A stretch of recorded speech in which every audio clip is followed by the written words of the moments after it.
Hey guys, Sierra Bailey here with Accel Commercial Real Estate. The video you're watching ties into our event in June, Accelerate. If you want to learn more about what you see today, scan the QR code on your screen or click the link in the description to get your tickets now before early bird pricing runs out. Enjoy the video.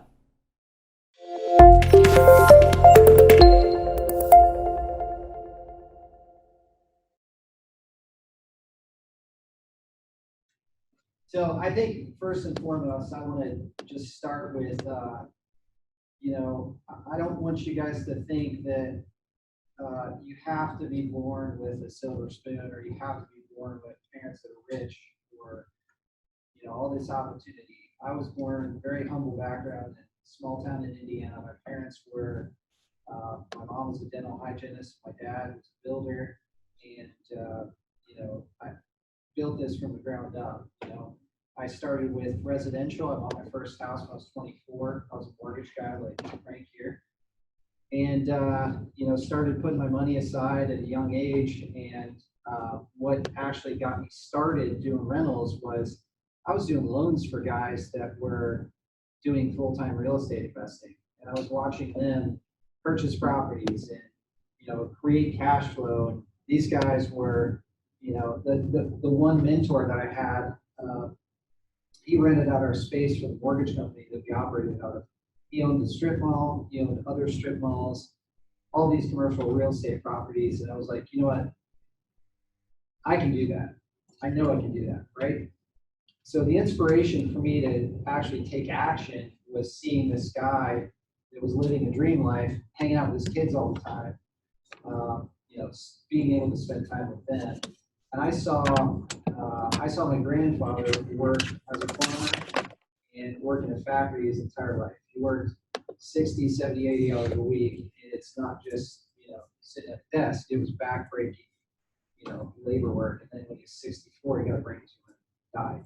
And that was right after he retired. So that was kind of a jolt to me at 10 years old, to my system and my psyche to go, I got to do something else. I want to be there present for my kids.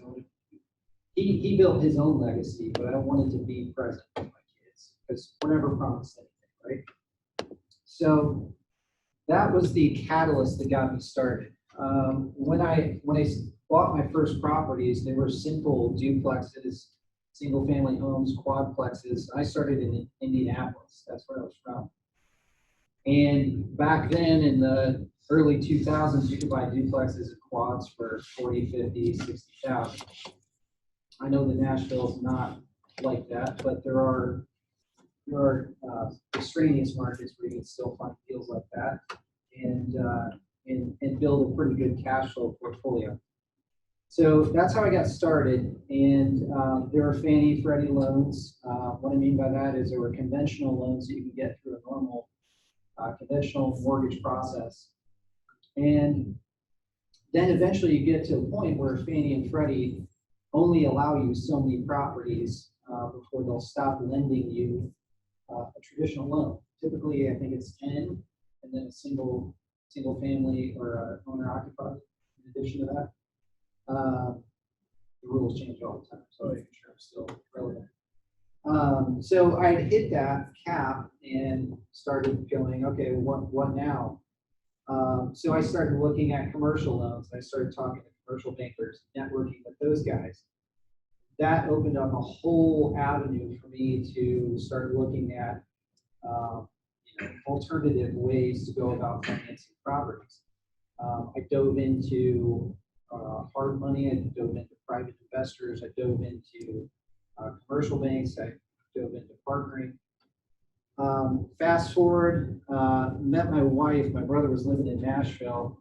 I was traveling down to Nashville every couple months and was hanging out with him and met this beautiful redhead. And now I'm married, 2 kids, and fast forward, we're living the dream. But when I first moved here to Nashville, I was still in the mortgage business and started buying properties in East Nashville back in 2010, 2011, 2012.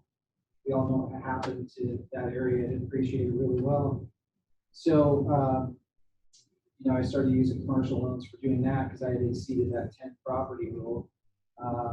Created a ton of equity, fourplexes, duplexes, new single family, new construction, and then got to a point where the mortgage business was sucking up 40, 60 hours of my week, and I was still doing this on the side as a side hustle. I started looking at, okay, I have all this equity in these properties, and it's lazy equity. It's not doing anything for me as far as lifestyle or freedom or all these things that I thought, real estate was for. I was just, doing the grind, nose to the grindstone to create these investments, but they weren't really doing anything to enhance my lifestyle. In fact, they were doing quite the opposite. They were pulling my time. So I started analyzing, okay, well, if I have this much equity, if I start selling off a few at a time and doing 1031 exchanges, and does everybody know what a 1031 exchange is? Are you familiar? Okay. I'll pretend I don't. Okay. So, thank you. So a 1031 exchange, our government allows us to do, if we sell an investment property, we can use the proceeds, and you can do this on multiple properties. In fact, most of the properties I've sold are multiples. Roll it into a new property, not have to pay back your depreciation, not have to pay back your capital gains to the government, and roll it into a like-kind property. Like-kind properties can be a lot of different things. You just have to be above the value, the median sale price of the value of the homes that you sold. So if I sold $1 million worth of real estate, I have to buy at least $1 million worth of whatever real estate. So I found out commercial works for that. So I found my first commercial deal it was a 25 unit property. And I had networked with a guy that was an apartment investor, and he threw me a deal, threw me a bone. And I bought this 25 unit property in Clarksville about 5 years ago.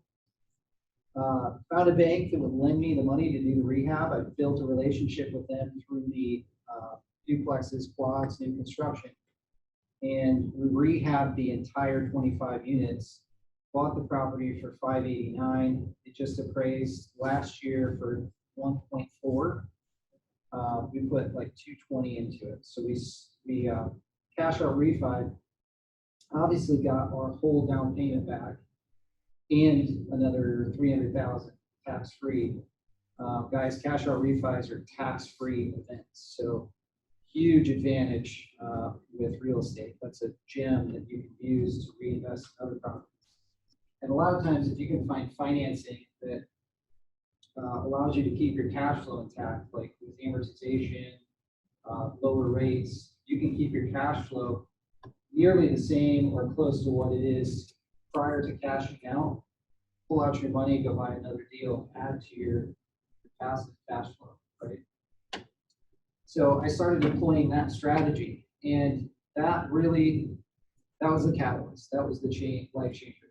So I was like, man, I'm hustling over here to do residential, and I'm getting killed on my time, and I'm still working in the mortgage business. I can do this, and it's a lot easier, right? So my first few deals were in the apartment space. I did a 25 unit, I did a 45 unit, and then we did another one that was 20 units. Were you doing them all yourself, or were you syndicating it? So 2 of those were myself, and then the third one was a syndication. I brought in 2 partners. I'm not Warren Buffett, so eventually I ran out of my money from the 1031s, couldn't sell some other stuff. So put together syndication. That's a whole nother group of skill sets. I strongly advocate for coaching and mentors and all that sort of things so you can learn new skills. I went to a seminar, hired a coach, folded time by learning the skills that he taught me that allowed me to fast forward 15, 20 years, start syndicating, building a law team, building a whole team to be able to take down bigger deals and more importantly, opportunities that I wouldn't otherwise be able to do. And once I did that, We stabilized all those, and we're still stabilizing the third one. And then I got inspired by another partner that I met at a conference. And another piece of advice I'll give you guys is if you're going to go down the route of commercial real estate, go to conferences, go to meetups, go to masterminds, get around other people that are motivated to do this stuff, because the more people you meet, the more skills you're going to learn, the more ideas you're going to get, the more places you're going to find, okay, I can get a deal here from this broker, I can get a deal here from this broker. And more importantly, you can find partners, you know. I wouldn't suggest partnering with just anyone, but find people that are like-minded and that are going to be on the same trajectory as you. Most of my partners, you know, our lifestyles want to travel. So most of my partners appreciate and do the same things that I do. So we get each other, we get our lifestyles, and we're on the same mission, so to speak. So at a conference I'd gone to, I met this guy. He called me up one day and he said, hey, I know apartments are great. Let's start looking at triple net lease commercial buildings. And triple net lease, if you guys don't know what those are, triple net lease are commercial buildings where you've got businesses that lease the building. And let's use industrial for a case study. I've got one where AT&T is the tenant, and they lease the entire building. And the building was built for them. It's down in Chattanooga. They've been there 37 years and just signed a new 5-year lease. And they have 2 extensions after that. And essentially, triple net lease means they pay all the taxes, all the insurance, all the maintenance on the building on the inside. I am only responsible as the owner for the roof and the parking lot. That's it.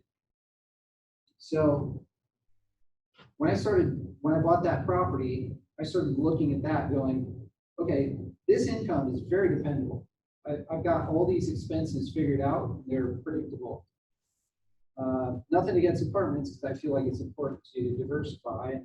I come from a multifamily or duplexes, quads background, so I feel comfortable in that space. But the triple net lease, I quickly realized that I can depend on that income. You know, I don't have to predict, you know, the apartments are going to be, you know, 40,000 in income this year, maybe 25 the next year, because we had to replace all these HVAC units, you know, all that kind of stuff. So that's where I got inspired to diversify. I'm glad I did, because last year we bought a hotel, we bought 3 triple net leases, we bought an industrial, we bought a storage facility. When COVID happened, we also have a retail strip center. When COVID happened, the industrial storage facility, that's a company that houses all the materials for a party supply store. So that took a hit, and we're still making enough. They're paying enough. We reduced their rent. They're paying enough to pay all the bills. We're making enough to pay our investors on it. But it was not, you know, we're not, as the GPs, the general partners on it, we're not making money. We're just taking a pause on that until everything gets stabilized again. I'm glad I have the other stuff, because that's the stuff that's making money and still keeping us afloat. I'm also coming from the mortgage background.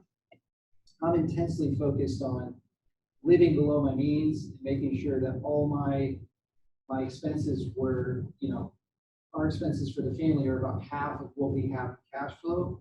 I would recommend that to everyone before you cut loose your W-2 job or whatever you're doing. Have your expenses covered and then some, because you never know what's going to happen. You know, nobody expected COVID, so that was a huge advantage to do that. Let's see here. My first favorite deal. Trying to think of what my first favorite deal would be. Probably at 25 unit, where I could cash out and pull 350,000 out of my first commercial deal.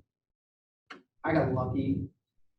I you know, I look back and go, man, That could have gone much differently. I feel like it worked out really well. That allowed me to go into that 45 unit next. My second favorite property that we bought was a triple net lease medical. It's 50% occupied down in Atlanta. And we found this deal for a 10% cap rate. Is everybody familiar with the cap rate? What that means? Basically, I'll do a nutshell. Your net operating income divided by your price that you're acquiring the property for is your cap rate. That's literally just a litmus test for me to determine, is it a deal or is it not a deal? So is it going to cash flow? Is it going to be net returns that are acceptable for me based on that operating income? So it's a 10% cap rate, 50% occupied. So we're filling the upstairs space. Once we fill it, we're at about a 20% cap rate. Guys, on a medical building, that's unheard of. So we're going to be able to stabilize that building in the next 3 years, 4 years, sell it for twice what we paid for it. We paid 2.4. So if we sell it for 4.85 million, I mean, it would take 2.4, 2.5 million. I would. Thanks for watching this video. If you like what you see, be sure to follow our Generational Wealth Learning series. On select Thursdays, we offer cutting-edge industry information that would normally cost thousands of dollars. And the best part, our education is absolutely free. If you register through our events page, you can join us live, either in person or over Zoom. In the meantime, like this video, comment down below, and subscribe to our channel so you never miss a beat.